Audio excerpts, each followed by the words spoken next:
Mete ya Rabbi çok şükür. Ama ben meva yönlendirmiş ki. Bu benim caka giri dice. Bu işe yani. O geçmiş be. O geçmiş İbrahim. Çok şükür.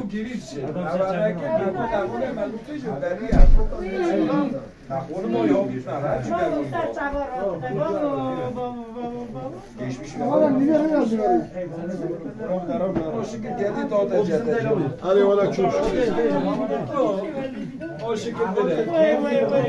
Efendim hoş geldin. 24 yaşındaki kardeşimizi bulduk. 15 kilometre köyün uzağındaydı. Bir mağaradaydı. Mahsur kalmıştı.